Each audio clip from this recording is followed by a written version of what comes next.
Assalamualaikum warahmatullahi wabarakatuh. Nama saya Septiana Mediawati, NPM 18130240020. Kami dari kelompok 2 akan mempresentasikan toksikologi antihistamin. Yang pertama yaitu pengertian antihistamin. Antihistamin menurut Gunn tahun 2007 adalah obat yang dapat menghilangkan atau mengurangi kerja histamin dalam tubuh melalui mekanisme penghambatan bersaing pada sisi reseptor H1, H2, H3. Efek antihistamin bukan suatu reaksi antigen antibodi karena tidak dapat menetralkan atau mengubah efek histamin yang sudah terjadi.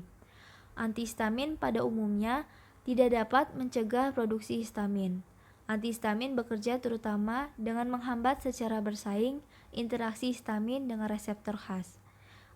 Antihistamin sebagai penghambat dapat mengurangi degranulasi sel mas yang dihasilkan dari pemicuan imunologis oleh interaksi antigen IgE. Kromolin dan nedokromil diduga mempunyai efek tersebut dan digunakan pada pengobatan asma. Walaupun mekanisme molekuler yang didasari pada efek tersebut belum diketahui hingga saat ini. Kemudian, macam-macam antihistamin. Menurut Judarwanto tahun 2009, pada garis besarnya, antihistamin dibagi dalam dua golongan besar, yang menghambat reseptor H1 dan yang menghambat reseptor H2. Yang lazim disebut dengan antihistamin adalah antagonis reseptor histamin H1. Semua kelas antihistamin H1 struktur kimianya menyerupai histamin. Antihistamin H1 dikelompokkan dalam AH1 tradisional atau konvensional dan AH1 sedatif, dan mereka dibagi dalam beberapa subkelas. Subkelas antihistamin yang pertama yaitu alkilamin, contohnya adalah klorfeniramin. Yang kedua, piperazin, contohnya cetirizin. Yang ketiga, etanolamin, contohnya difenhidramin. Keempat, etilendiamin, contohnya triphenylalamin. Yang kelima, piperidin, ciproheptadin. Yang keenam, fenotiazin, prometasin. Kemudian yang ketujuh ini lain-lain, contohnya adalah loratadin, kemudian ketotifen, dan masih banyak lagi. Dan yang terakhir adalah golongan antihistamin generasi baru, yaitu contohnya adalah cetirizin, astemizol, dan masih banyak lagi. Kemudian antihistamin atau AH1 non-sedatif. Yang pertama ada terfenidin. Terfenidin merupakan suatu derivat dari pepiridin, struktur kimia. Terfenidin diabsorpsi sangat cepat dan mencapai kadar puncak setelah 1-2 jam pemberian. Mempunyai mula kerja yang cepat dan lama kerja yang panjang. Obat ini cepat dimetabolisme dan didistribusi luas ke berbagai jaringan tubuh. Kemudian ada estemizol. Estemizol ini merupakan derivat dari pepiridin yang dihubungkan dengan cincin benzimidazol, struktur kimia. Estemizol pada pemberian oral, kadar puncak dalam darah akan dicapai setelah 1 jam pemberian. Mula kerja lambat, lama kerja panjang. Metabolismenya diekskresi sangat lambat, terdapat dalam feses 54% dan sampai 73% dalam waktu 14 hari. Kemudian ada mequitazin. Mequitazin ini merupakan derivat dari fenotiazin. Absorpsinya cepat dan pemberiannya secara oral. Kadar puncak dalam plasma dicapai setelah 6 jam pemberian. Kemudian ada loratadin. Loratadin merupakan derivat dari asatadin. Penambahan atom C1 meninggikan potensi dan lama kerja obat loratadin. Absorpsinya cepat dan kadar puncak dicapai setelah 1 jam pemberian. Metabolitnya yaitu bersifat aktif secara farmakologikal dan juga tidak ada akumulasi. Kemudian terdapat beberapa jenis antihistamin yang dikelompokkan berdasarkan sasaran kerjanya terhadap reseptor histamin. Yang pertama, antagonis reseptor histamin H1. Secara klinis digunakan untuk mengobati alergi. Contoh obatnya adalah difenhidramina, loratidina, dan masih banyak lagi. Kemudian Yang kedua, antagonis reseptor histamin H2. Reseptor histamin H2 ditemukan di sel-sel parietal. Kinerjanya adalah meningkatkan sekresi asam lambung. Dengan demikian, antagonis reseptor H2 dapat digunakan untuk mengurangi sekresi asam lambung, serta dapat pula dimanfaatkan untuk menangani peptik ulcer dan penyakit reflux gastroesofagus. Contoh obatnya itu adalah simetidina, famotidina, dan masih banyak lagi. Kemudian yang ketiga adalah antagonis reseptor histamin H3. Antagonis H3 memiliki khasiat sebagai stimulan dan memperkuat kemampuan kognitif. Penggunaan sedang diteliti untuk mengobati penyakit Alzheimer dan skizofrenia. Contoh obatnya adalah ciprofloxacin. Kemudian yang terakhir adalah antagonis reseptor histamin H4. Memiliki khasiat imunomodulator yang sedang diteliti khasiatnya sebagai antiinflamasi dan analgesik. Contohnya adalah tioperamida dan beberapa obat lainnya yang memiliki khasiat antihistamin. Contohnya adalah obat antidepresan, trisiklik, dan antipsikotik. Promethazina adalah obat yang awalnya ditunjukkan sebagai antipsikotik namun kini digunakan sebagai antihistamin. Senyawa-senyawa lain seperti kromoglikat dan nedokromil mampu mencegah pelepasan histamin dengan cara menstabilkan sel maks sehingga mencegah degranulasinya. Baiklah, saya Sri Wahyuni. Di sini saya akan melanjutkan presentasi mengenai penggunaan umum antihistamin. Ya. Jadi antihistamin ini sebagai penghilangnya suatu gejala yang berhubungan dengan alergi, termasuk rinitis, urtikaria, dan angioedema. Dan sebagai terapi adjuvan pada reaksi anafilaksis, beberapa antihistamin ini digunakan untuk mengobati seperti mabuk dalam perjalanan, yaitu dengan dimethylhidrinat dan meklizin, terus insomnia yaitu dengan diphenhydramin, terus reaksi berupa Parkinson itu dengan diphenhydramin, dan juga kondisi non alergi lainnya. Maka rinitis, polinosis, dan alergi makan atau obat juga itu banyak digunakan pada sejumlah anggota berikut, yaitu pada asma. Asma ini yang bersifatnya alergi guna untuk menanggulangi gejala bronkokonstriksi.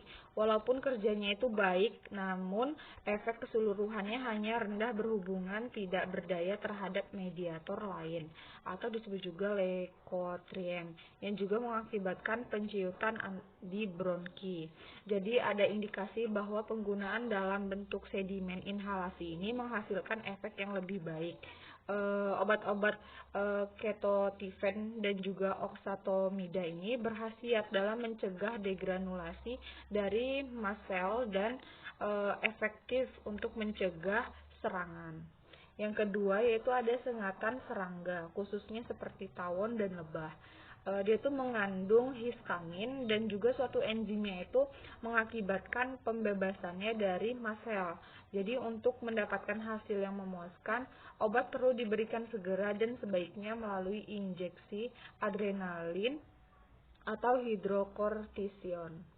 Nah, yang ketiga itu ada stimulus nafsu makan. Stimulus nafsu makan ini yaitu berupa menstimulus nafsu makannya dengan menaikkan berat badan, yaitu namanya ciprohetadin, dan turunannya itu pizotifen dan oxatomida. Dan semua ini itu berdaya ada anti serotonin. Yang keempat yaitu sebagai sedatifum berdasarkan dayanya menekan sistem saraf pusat. Nah, khususnya itu menggunakan promethazin dan juga diphenhydramin serta turunannya. Jadi obat-obat ini juga berkhasiat meredakan rangsangan seperti batuk, sehingga banyak digunakan dalam sediaan obat bentuk populer. Selanjutnya yaitu ada penyakit Parkinson.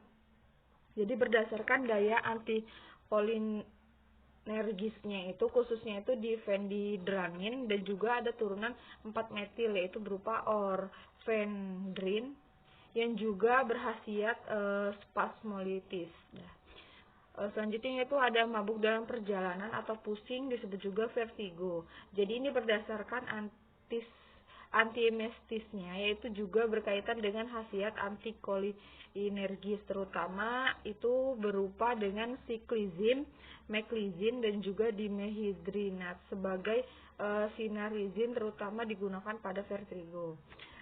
Selanjutnya itu ada shock anafiksis di samping pemberian adrenin dan kortikosteroid.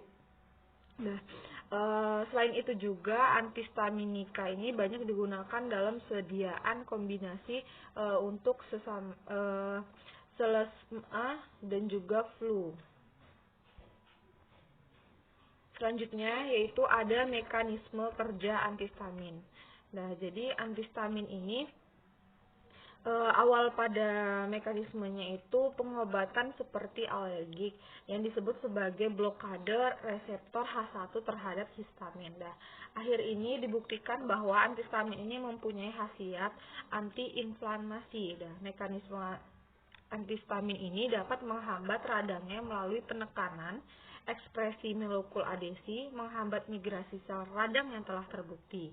Dan telah diteliti juga bahwa hubungan antihistamin ini dengan aktivitas konstitusi reseptor H1 ini meningkat aktivitas reseptor H1 yang disebabkan adanya agonis, misalnya adanya histamin. Dan peningkatan aktivitas reseptor H1 ini mengakibatkan peningkatan aktivitas NF-kB yang merupakan faktor transkripsi yang berperan pada terjadinya reaksi radang.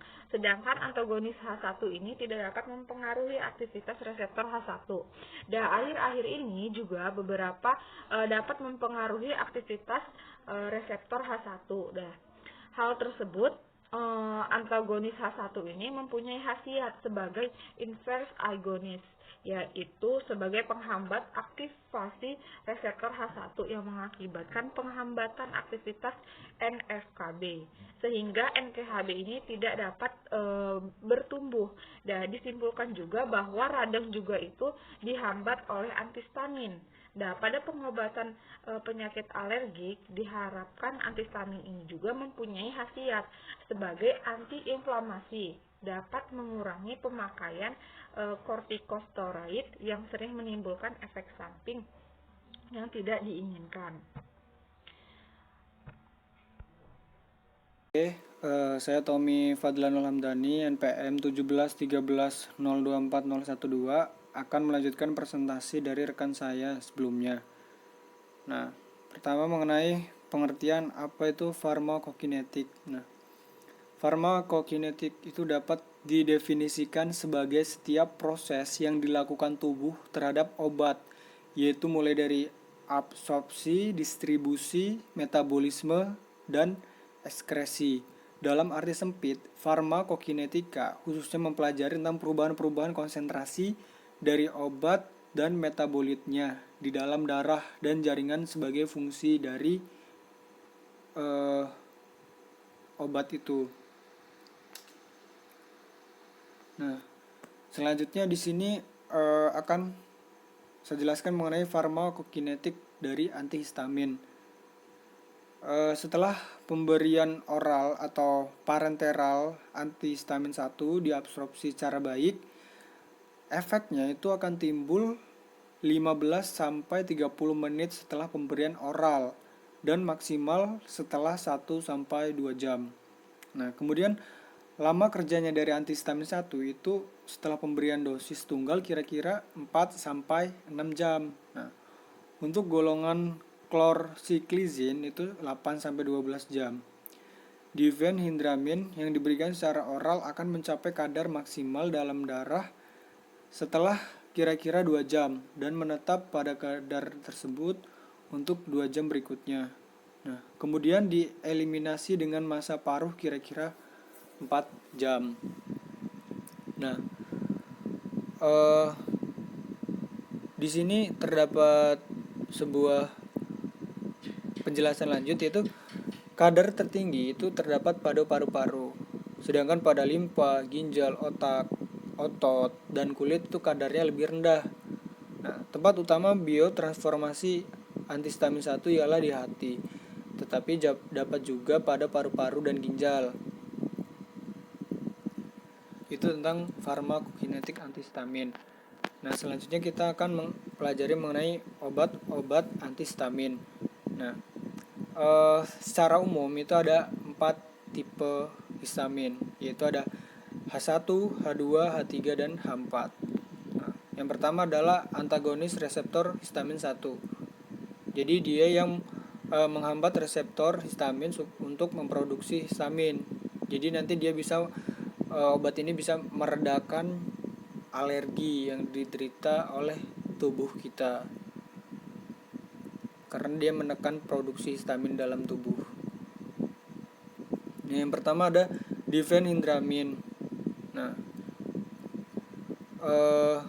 difenhidramine ini adalah sebuah obat yang memiliki nama dagang, itu ada adidril, kemudian ada ekspektoran, ada koredril, ada ufadril, dan lain-lain. Nah, di samping khasiat antihistamiknya yang kuat, difenhidramine juga bersifat spasmolitik sehingga dapat digunakan pada pengobatan penyakit Parkinson dalam kombinasi dengan obat-obat lain yang khusus digunakan untuk penyakit ini. Dosisnya untuk penggunaan itu adalah oral 4 kali sehari 25-50 mg. Selanjutnya ada dimenhidrinat, memiliki nama dagang Antimo, ada Mantimo, ada Wistamek. Nah, pertama kali digunakan pada orang yang mabuk laut dan muntah-muntah sewaktu hamil. Dosisnya oral 4 kali sehari 50-100 mg.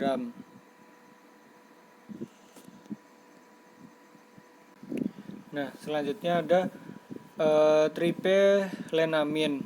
Itu memiliki nama dagang pirebenzamin atau sibagenji. Ada juga azaron atau organon. Nah, rumus bangun dari zat ini menyerupai mepiramin, tetapi tanpa gugusan metoksil, yaitu gugus OCH3. Nah,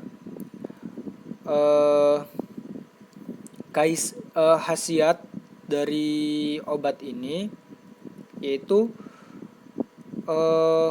sama dengan difenhidramine tadi itu, hanya efek sampingnya lebih sedikit dari difenhidramine. Nah, untuk dosis itu oral 3 kali sehari 50-100 mg. Selanjutnya ada antazolin, nama dagangnya fenazolin, ada antistin. Nah, khasiat antihistaminnya tidak begitu kuat seperti yang lain, tetapi kebaikannya terletak pada sifatnya yang tidak merangsang selaput lendir. Maka obat ini seringkali dimanfaatkan untuk mengobati gejala-gejala alergi pada mata dan pada hidung. Nah, untuk dosisnya itu oral 2-4 kali sehari 50-100 mg. Selanjutnya ada feniramin, nama dagangnya profenpiridamin, ada juga Anvil. Nah, ini terutama digunakan sebagai garam P-aminosilitasnya. Dosisnya oral 3 kali sehari 25 mg. Selanjutnya ada klorfenamin. Nama dagangnya itu ada klorfeniramin, ada metirit atau SKF, ada CTM, ada KF, ada peklarol, dan ada papros. Merupakan derivat klor substitusi dari satu atom klor pada molekul feniramin, meningkatkan khasiatnya 20 kali lebih kuat, tetapi derajat toksisitasnya praktis tidak berubah. Nah, efek samping yang ditimbulkan dari obat ini itu hanya sedikit dan tidak memiliki sifat menidurkan, sehingga aman untuk digunakan pada saat ingin berkendara. Selanjutnya ada dosisnya itu ada oral 4 kali sehari sebanyak 2-8 mg. Kemudian ada 7 ada descloveramin, nama dagangnya polaramin, ada Schering. Merupakan diisomer dari klorfeniramin, terdiri dari suatu campuran racemis yang terutama bertanggung jawab untuk kegiatan antihistaminiknya. Toksisitasnya dari campuran diisomer ini tidak melebihi daripada campuran racemiknya. Untuk dosis itu oral 3 kali sehari.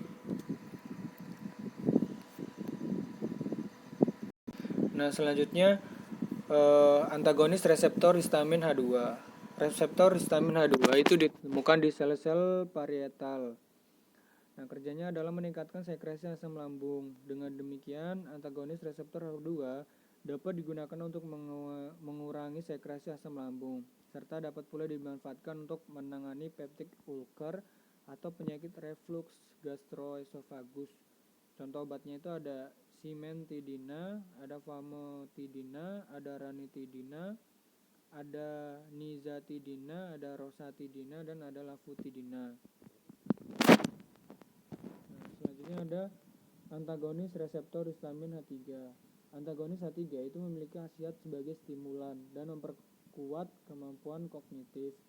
Penggunaannya sedang diteliti untuk mengobati penyakit Alzheimer atau penyakit kehilangan ingatan atau daya ingat yang berkurang, dan skizofrenia. Contoh obatnya adalah ciproxifan dan slobenprovit. Nah, selanjutnya ada antagonis reseptor histamin H4. Memiliki khasiat imunomodulator, sedang diteliti khasiatnya sebagai antiinflamasi dan analgesik. Contohnya adalah tioperamida. Beberapa obat lainnya juga memiliki khasiat antihistamin. Contohnya adalah obat antidepresan trisiklik dan antipsikotik. Promethazina adalah obat yang awalnya ditunjukkan sebagai antipsikotik, namun kini digunakan sebagai antihistamin. Nah, itu dia penjelasan mengenai jenis-jenis obat antihistamin. Perkenalkan, nama saya Dinda Artika Sari Sokoco dengan NPM 18.13.024058. Pada kesempatan kali ini saya akan menjelaskan tentang indikasi penggunaan antihistamin. Oke, untuk indikasi sendiri itu dapat diartikan sebagai suatu kondisi yang menandakan seorang pasien perlu mendapatkan obat tersebut. Nah, jadi jika seseorang udah menunjukkan tanda-tanda sesuai dengan indikasi, itu berarti pasien tersebut itu sudah perlu mendapatkan obat tersebut. Nah, untuk penggunaan antihistamin sendiri itu ada beberapa indikasi. Oke, yang pertama itu kaligata atau keadaan gatal-gatal. Nah, biasanya kalau kaligata ini ditimbulkan oleh alergi udara dingin. Nah, selanjutnya itu ada urtikaria. Nah, urtikaria ini alergi yang disebabkan oleh mengonsumsi udang-udangan. Yang ketiga itu ada penggunaan obat-obatan. Jadi ada alergi yang disebabkan dari penggunaan obat-obatan. Salah satu beberapa contohnya itu adalah asetosal dan penisilin. Terus yang keempat itu ada serum sickness atau penyakit serum. Nah, penyakit serum ini terjadi saat pasca suntik serum tertentu atau serum yang asing.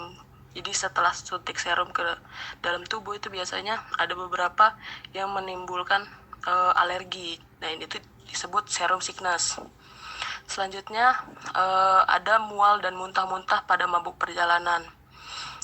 Selanjutnya ada morning sickness atau hyperemesis gravidarum atau mual saat kehamilan. Nah, ini adalah salah satu indikasi di mana seorang pasien perlu memerlukan antihistamin. Dan yang terakhir itu ada vertigo. Perkenalkan, nama saya Melanza Wardahasana, NPM 1613024042. Di sini saya akan menjelaskan tentang kontraindikasi dan interaksi obat. Kontraindikasi obat merupakan salah satu hal yang harus diperhatikan sebelum kita meminum obat, apalagi jika obat tersebut tanpa resep dari dokter. Kontraindikasi menerangkan mengenai kondisi-kondisi yang tidak cocok atau beresiko untuk mengonsumsi obat tersebut. Selanjutnya, interaksi obat. Interaksi obat merupakan suatu perubahan atau efek yang terjadi pada suatu obat ketika obat tersebut digabungkan dengan pemakaian obat yang lain, makanan, obat-obatan tradisional, ataupun senyawa kimia yang lainnya. Suatu keadaan ketika terjadi interaksi antar obat dengan ramuan herbal atau obat dengan makanan yang menimbulkan perubahan efek dari obat tersebut. Perubahan efek ini dapat berupa peningkatan atau penurunan efek obat tersebut atau timbulnya efek baru. Selanjutnya, terdapat contoh kontraindikasi dan interaksi obat antihistamin.